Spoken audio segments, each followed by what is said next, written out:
I knew my sister hated me, but I didn't know how far she'd go until she slid a birthday gift across the table and laughed. A DNA test. "Maybe this will explain why you're another man's mistake," she said, loud enough for every fork to stop mid-air. I swallowed the shame, mailed the kit, and waited. Months later, our family's estate lawyer requested an urgent meeting regarding Grace Ellington. My mother went pale. Naomi stopped smiling. And in that moment, I realized something terrifying. They already knew what I was about to find out. Most people picture family as a soft place to land. Mine always felt more like a house with cold floors, beautiful from the outside, freezing once you stepped in. Growing up in the Ellington home in Denver, I learned early how to make myself small. I was the quiet child, the one who did her homework without being asked, the one who disappeared into corners so my mother wouldn't sigh and my sister wouldn't sneer. Even then, Naomi's world seemed to orbit at the center of everything. She had a way of commanding attention without earning it. Loud laughter, dramatic stories, a talent for turning every room into her stage. And my mother, Evelyn, applauded her every move. When Naomi got a B on a test, she was well-rounded. When I brought home straight A's, Mom blinked like she had forgotten who I was for a moment before saying, "That's nice, Grace. Can you help set the table?" By the time I reached 35, I'd built a life far from that house. Austin suited me: quiet mornings, simple routines, the kind of stability I'd never had as a child. I worked as a financial analyst dressed in soft, neutral tones and tried not to think about the constant ache that came from being the forgotten daughter. But when my father, James Ellington, passed away, the gravity of our family pulled me back.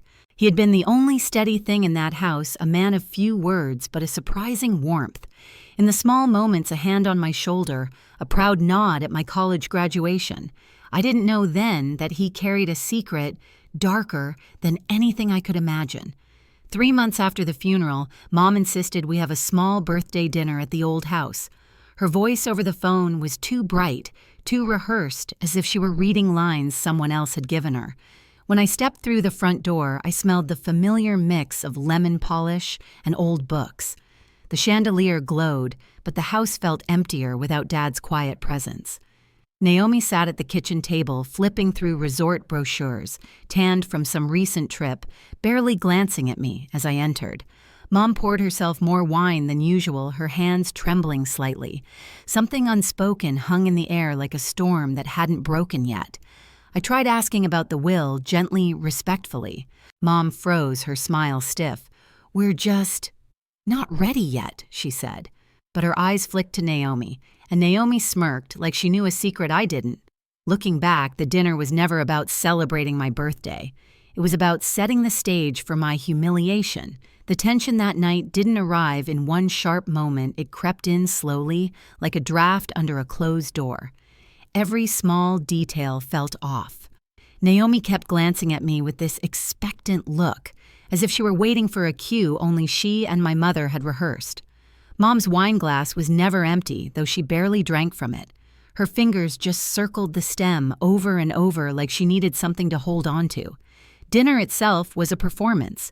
Naomi talked nonstop: her job, her husband, her plans to redo her kitchen in a French farmhouse aesthetic. Mom laughed at every comment, even the unfunny ones. When I spoke, the room seemed to dim like someone turned down the volume of my existence. Halfway through the meal, Naomi leaned back, eyes glinting. "So, Grace," she said sweetly, still working at that same firm in Austin. Before I could answer, she jumped back into another story about herself. It wasn't a question. It was a reminder: you are background noise.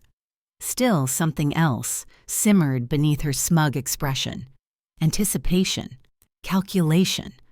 When Mom stood to bring out dessert, a small, store-bought cake she hadn't even bothered to plate, Naomi pushed back her chair dramatically. "Actually," she said, reaching for a glossy box wrapped in silver paper, "I brought a birthday gift. Something I think you'll find enlightening." Mom's face drained of color. "Naomi." But Naomi ignored her, sliding the box across the table toward me like it contained evidence instead of a present. "Go on," she said, her smile razor-thin. "Open it."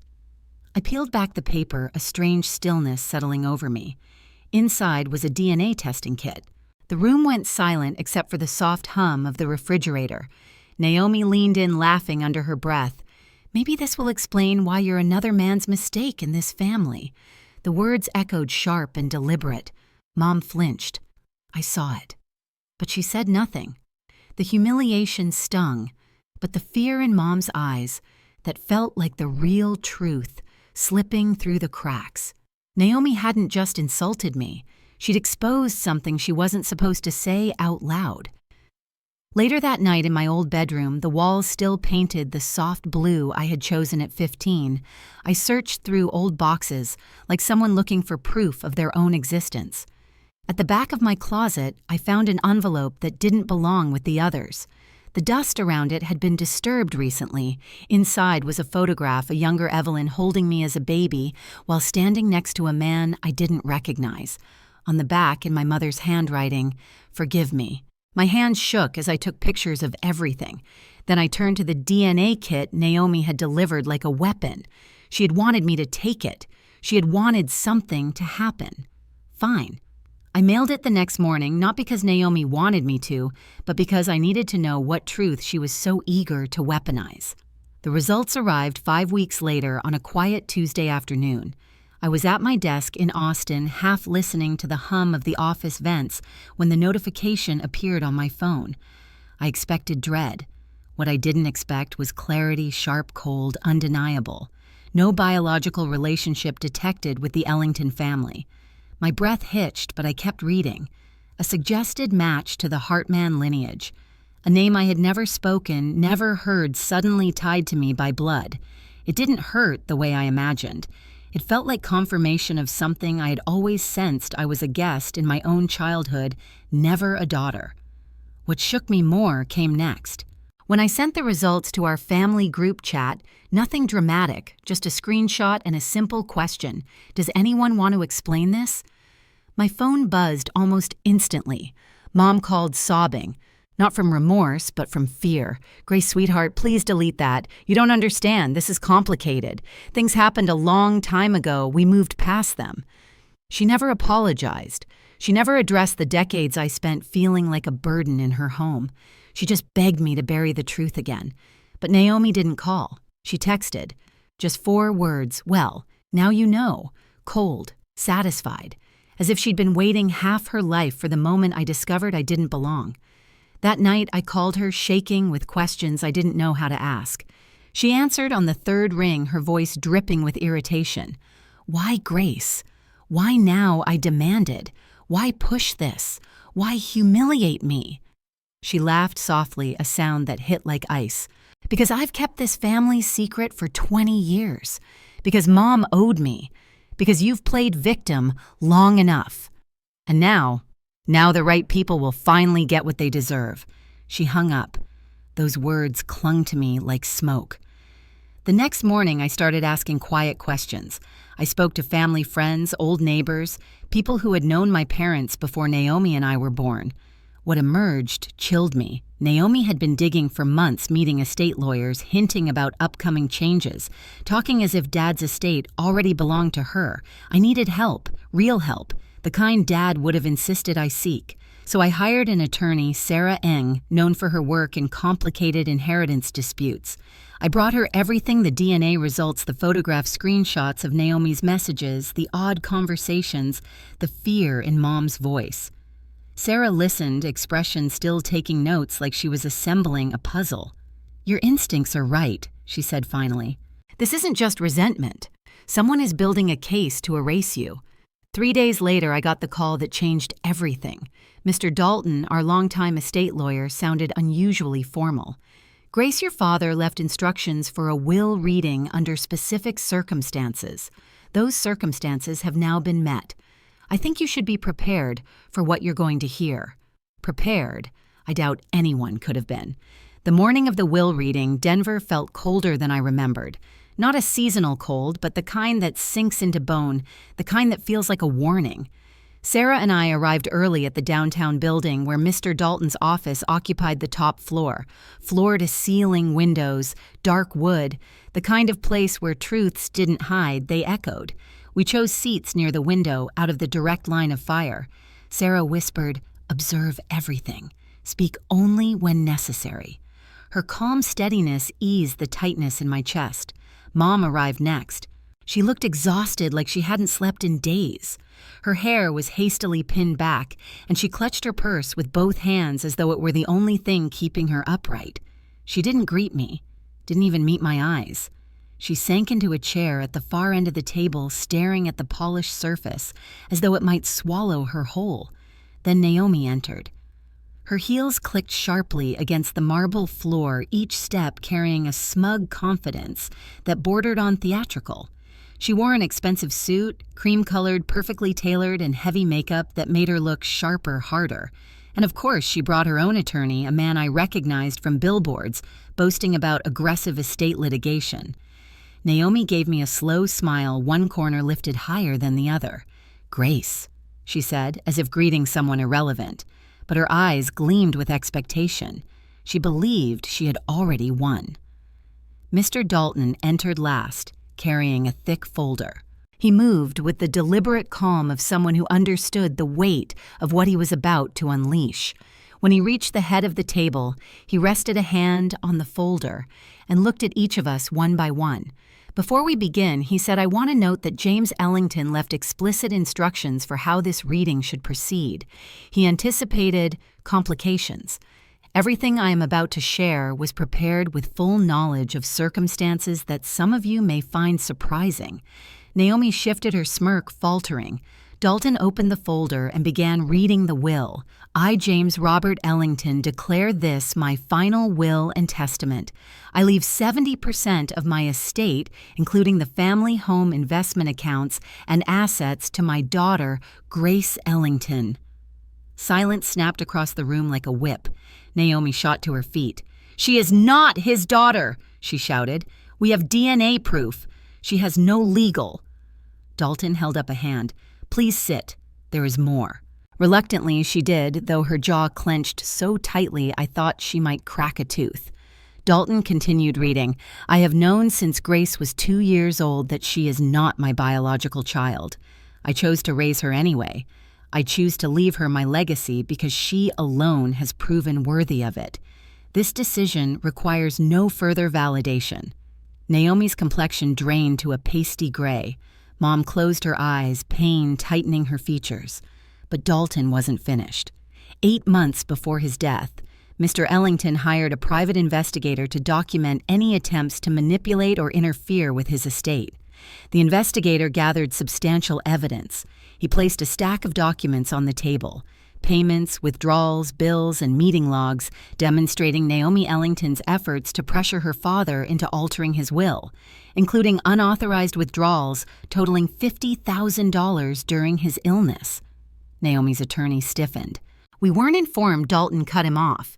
You were not required to be."